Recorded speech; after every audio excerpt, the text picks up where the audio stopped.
Media has a long history. Even smaller cities have their long history of companies rising and falling. Some companies also buy other companies. And, in this acquisitions, the amount of companies tends to shrink. Obviously it grows if other companies enter the scene.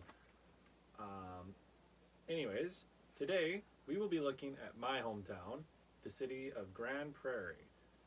It's a small city, about 70,000 people. It is on the western side of the western province of Alberta, and specifically we will be looking at these rises and falls, and as well the acquisitions along the way. And without further ado, let's get into it. So the format for this video, it's essentially just going to be a fire hose of all the information from, there's a lot to get through, but it's from like 1913 all the way to like 2026. So buckle up. Now, like I said, beginning in 1913, the first recorded media company to operate in Grande Prairie was the Daily Herald, starting this year. The year being 1913, not 2026. Anyways, the year after this, the Frontier Signal would begin publishing, but they would only stay in business for about 2 years. The Grande Prairie Herald, on the other hand, would operate much further into the future. Even like after acquisitions, essentially still exists to this day. The next newspaper, the Northern Tribune, would open in 1932. So you see there's a pretty long gap as the city's growing to when it gets its like real second long running newspaper. Anyways though, this newspaper only really there were only two newspapers until 1939, when the Daily Herald and the Northern Tribune would merge into the Grande Prairie Herald Tribune. This temporary, until this merger, there was temporarily two sources of information via paper. However, after that, it tends to, the Grande Prairie Herald essentially dominates the game for the next long time. But that's talking about paper. Why don't we jump into the modern era and talk about radio? So, although the technology has existed since the late 1800s, the Peace region would be without its own radio station until 11:30 a.m. on November 2nd of 1937. This was when the first radio station, being with its call sign CFGP, or Charlie Foxtrot Golf Papa for the phonetically inclined. It was opened by Taylor and Pearson Limited. The station opened with some symbolic salutes from other radio stations across the province, including Lethbridge, Edmonton, Calgary, and a few others. But this station featured news, music, and advertising for the growing community. Post-World War II would see the Herald Tribune bought by the Bowes family.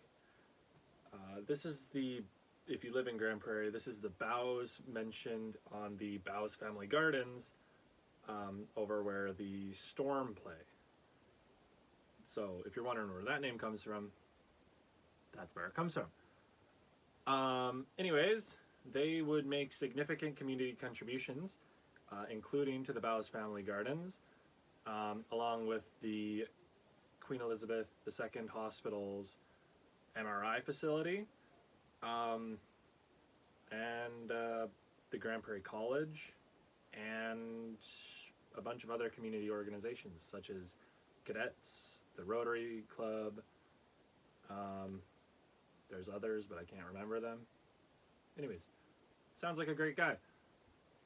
In 1964, anyway, the Herald Tribune would become the Daily Herald Tribune. As the name suggests, the paper began reporting daily news at this time. Before this, it was just weekly or bi-weekly. So, pretty big development. Now you've got not quite the 24-hour news of television, but you have news every 24 hours. So smaller events will be mentioned, or events that are seen as smaller, which could blow up into bigger news stories. All right, moving to 1972, a new newspaper company would begin publishing, known as the Grand Prairie Booster. They would eventually change the name to Grand Prairie This Week in 1981. I wasn't really able to find many details on how this company ended, other than the Google's AI overview, which isn't a source, so I'm not using that. But to my knowledge, it doesn't exist anymore, and it seems like it only really existed in the 80s. But it was a competitor for the Grand Prairie Daily Herald Tribune during that time. Let's see. There was also another newspaper in the 90s that operated. Wasn't able to find a whole lot on this, other than that it existed, and it was in Grand Prairie. Anyways, moving back to radio for a bit. A new radio station, with its call sign being CJXX, or Charlie Juliet X-Ray X-Ray. This was started in 1979 by Pioneer Broadcasting Limited. The station would soon be acquired by Central Alberta Broadcasters Limited 6 years later in 1985. And again in 1988 by Monarch Broadcasting. This company would own the station until about the turn of the millennium. William Bowes, he's the guy who made all the contributions from the Bowes family, would leave the Daily Herald Tribune in 1990. Until now, he was pretty much the guy in charge. The Toronto Sun gained a dominant share of the paper in 1988, but he was still directing until 1990. It's complicated. Anyways, once he left in 1990, they claimed a 98% ownership of the company's stock, which basically put them in charge, like, completely. Like, the 2% really isn't going to do a whole lot. However, this marks the beginning of many acquisitions of media companies in the city that unfortunately continues to the present day. As for these two radio stations, in the 2000s, once the millennium hit, CFGP was acquired by the OK Radio Group. Well, I guess not really in 2000. They were acquired in 1994. But CJXX was acquired by Pattison Media in 2000, which, if you live in Grande Prairie, it's a company you've seen all over the place because they're one of the big companies. We'll get back to that later. Jumping to late 2006, we see CFGP get acquired by Rogers Media. They also own that station till this day. They're also a big company in this, well, less big of a company in the city, but massive company overall. Like, huge. Titanically sized. But there are some new companies that started up. I did some research. Whoa, research for a research project. Whoa! But anyways, jokes aside, I did some research and saw that FM radio was doing really good in the mid-2000s. Like, I'm talking insanely good. Like, it was making so much money, or at least it was making a lot of money compared to every previous year. At least up to 2007, which is when 3 new companies all got going. These companies were Bear Creek Broadcasting. They had a radio station named CIKT, or Charlie India Kilo Tango. Touch Canada Broadcasting, a Christian broadcasting organization, would start up CJGY, or Charlie Juliet Golf Yankee, and Vista would start CRFI, aka Charlie Romeo Fox. I'm not doing the phonetics anymore, so sue me. But yeah, was doing pretty good at the time. Radio was doing pretty good at the time, specifically FM radio. All of these are FM stations. By the way, AM radio, not that big in Grande Prairie, but it was big in the past. It's just everybody moved to FM because it's better, I guess. But anyways, moving to 2014,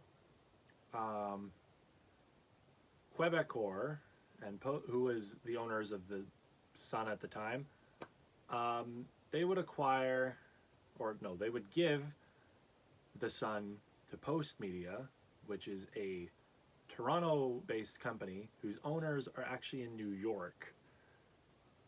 So there's that. But anyways, they reached an agreement where Post Media would acquire the English assets of Sun Media.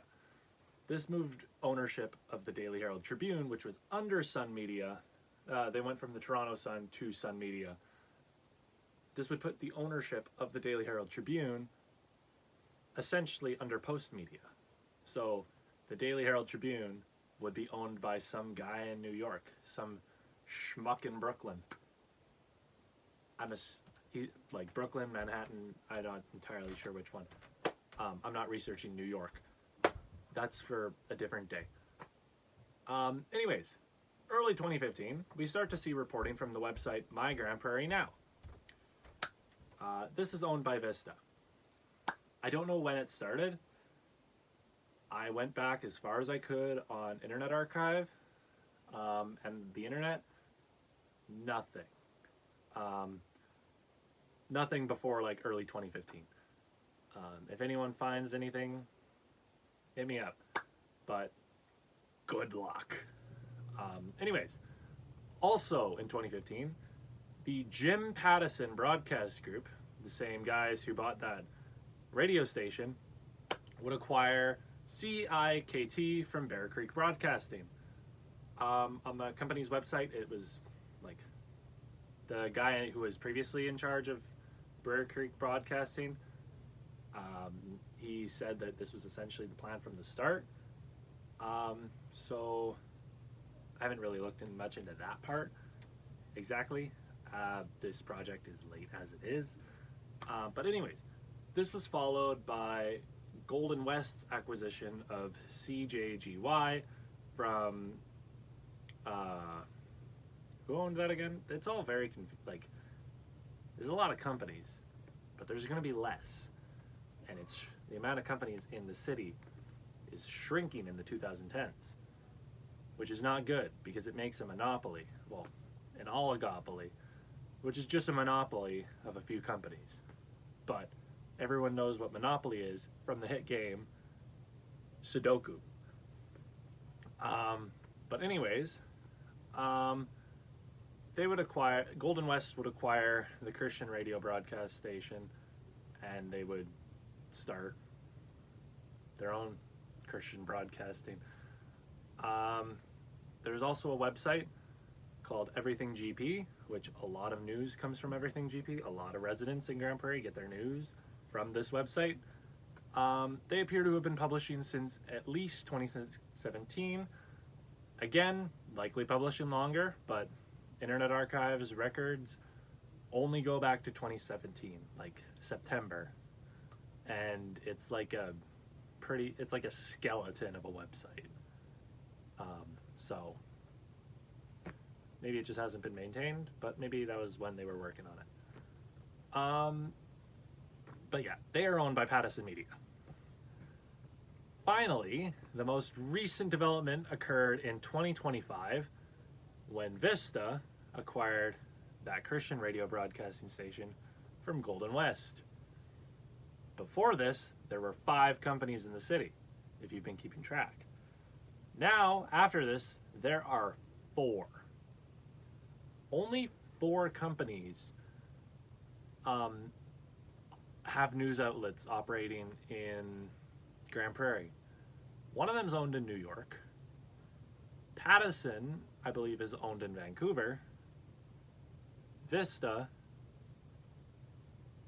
is also owned in very western BC. And Rogers is out east. But no locally owned news media. Now, of course, this isn't the only way that residents of the city can get news. The internet exists. I don't have the time or the resources to research the internet, but it is a big thing. And, people living in Grande Prairie do have access to outside information.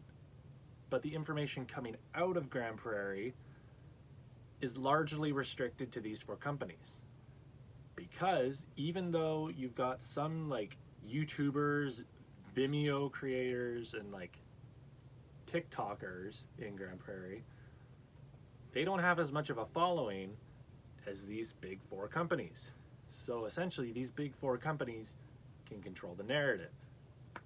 As well, there are messages posted out by the Grande Prairie government, but a lot of people don't read those. So essentially, yeah, these 4 big companies. And going off of the trend of the past 15 years, almost 20 years, basically since 2007, the number of companies operating in Grande Prairie has been shrinking. So unless anything changes, this trend will likely continue as news outlets either become unprofitable and get sold away, or companies just straight up shut them down. Already, the Daily Herald Tribune doesn't have a paper edition anymore. They're only digital, and they have been since 2021. Which, to be fair, paper media is kind of on the way out. You're not really getting most of your news. I hazard to guess you're not getting most of your news from paper media. I'm going to be completely honest. But anyways, that has been all for today.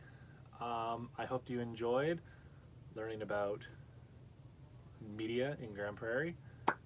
And yeah, have a fantastic day.